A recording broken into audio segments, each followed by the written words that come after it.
Good afternoon, everybody. Thank you for coming. I'm Sheriff Tom Knight, and before we get started, I want to introduce a few people that have come down to be with us here today to answer some questions for everybody. First is Robert O'Neill, Bobby O'Neill with the United States Attorney's Office in the Middle District of Florida. Steve Ebeson, Special Agent in Charge, FBI Tampa, and Gary Sherrill, the Deputy Assistant Inspector General for the investigation, the Federal Department of Insurance Commission, is here with us. So, a couple quick quotes, and I'm going to turn it over to Bobby. We are here to announce more than a dozen indictments stemming from a large-scale investigation into a mortgage fraud conspiracy in Sarasota County. By some accounts, these crimes drove up housing prices and tax bills, and they may have contributed to the rush of foreclosures in the real estate market. The activity made a few players rich and left banks, citizens, and others suffer the consequences. Dismantling fraudulent activity like this can be very difficult. This case involved an analysis of nearly 200 mortgages, almost 50 bank accounts, and dozens of individuals, plus hundreds of interviews, reports, and subpoenas. I'm proud of the working relationship the Sarasota County Sheriff's Office has with the federal agencies that are here with us today. Our cooperation and dedication of the resources sends a clear message to Sarasota County and the communities and the citizens here in Sarasota County that mortgage fraud will not go unchecked here in Sarasota County. And with that introduction, I want to introduce Bobby O'Neill, Robert O'Neill, to make some comments. Bobby. Thank you, Sheriff. Good afternoon, everybody. As Sheriff Knight stated, this was a joint collaborative effort on the part of the Sarasota County Sheriff's Office, the United States Attorney's Office, the Federal Bureau of Investigation, and the FDIC, Office of Inspector General. And we're really proud of the fact that we work like this all the time, and the Sarasota County Sheriff's Office is an indispensable partner in what we've done here and in many other cases.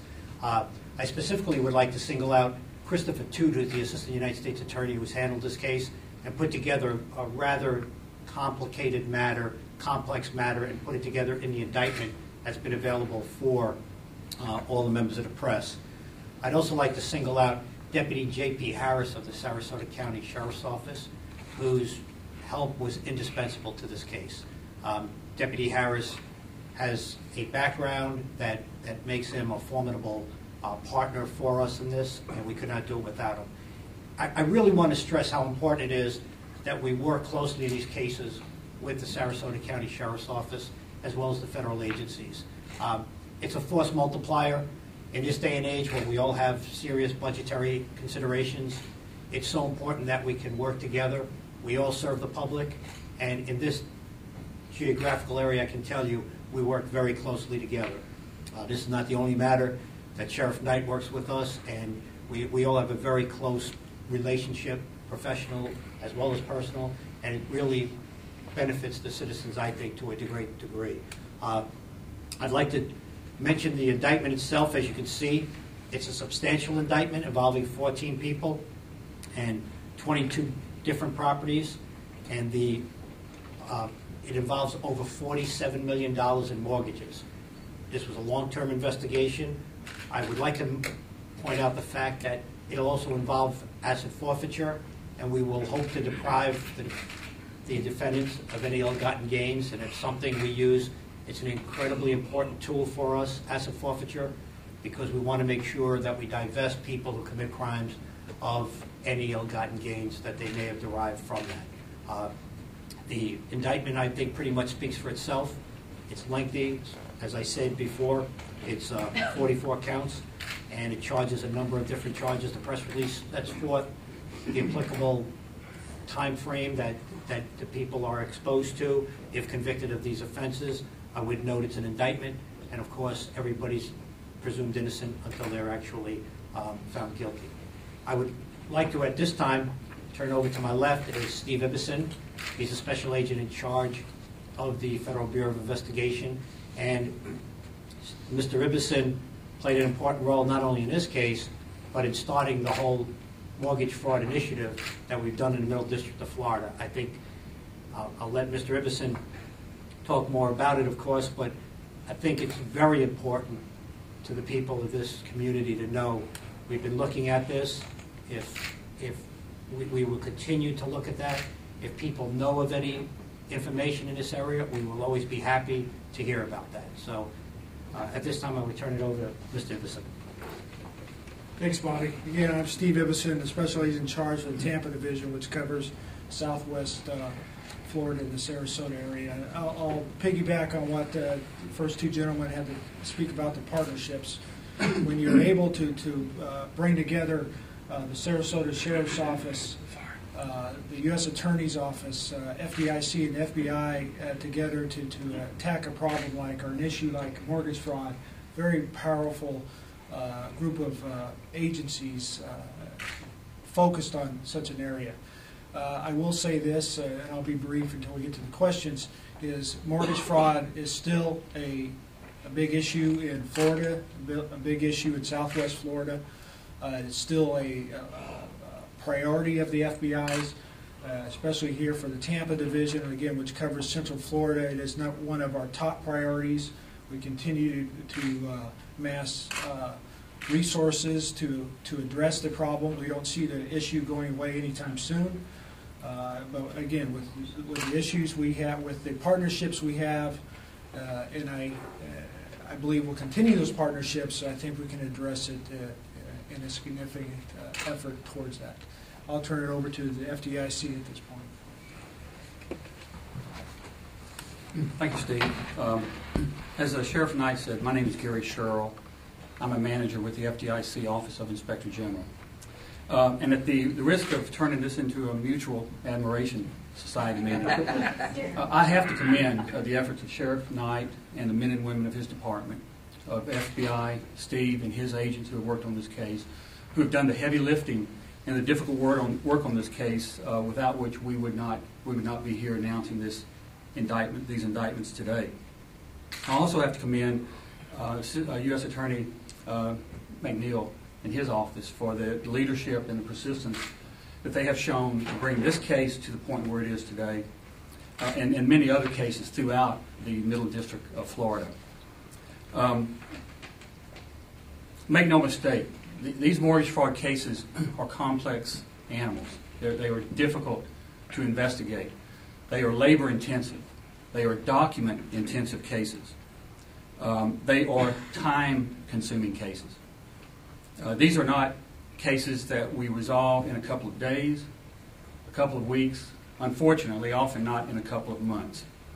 I often compare these mortgage fraud cases to spider webs, and it just spreads in all directions. You may get an allegation involving a handful of properties. When you begin talking to people, you begin looking at the underlying deed records with respect to those properties, it could easily turn into 5 and 6 properties, and then 8 and 10 properties, or, as you see here, 22 properties. These cases are complex, and they require incredible persistence on the part of the agents and the managers who allow agents to work on these cases. I'm not going to comment on the specific indictment here today. The story behind these charges will kind of become clear over in the coming days as these charges move through the system. But I would like to make just a few comments about the issue of mortgage fraud. And this is based on the experience that we have in working on literally hundreds of these cases throughout the country. These are not victimless crimes. The victims in these cases are not only the banks, the financial institutions that fund these loans. The ripple effects of mortgage fraud can be felt throughout a city, throughout a county, and throughout a state. Mortgage fraud can and has caused developers to fail. It can and has caused entire developments to fail. It's caused people living in developments to look around and see the rest of their development being uncompleted, partially completed, maybe never to be completed. And it also has caused financial institutions to fail. And there's a cost associated with the failure of a financial institution, not to depositors. As FDIC Chairman Sheila Bair frequently reminds us, no depositor has ever lost a penny of insured deposits, and no depositor ever will lose a penny of insured deposits. But there are a lot of losers when a bank fails. The immediate losers on those Friday afternoons when banks are closed are the shareholders and the investors in those facilities or those institutions. Excuse me. They lose everything. Many employees lose. Many employees lose their jobs. Honest men and women who provide goods and services to these institutions lose. They're generally unsecured creditors in the aftermath of these failed institutions. They lose. The Deposit Insurance Fund, the fund from which we repay depositors when banks fail, loses millions of dollars every time an institution fails. Millions of dollars.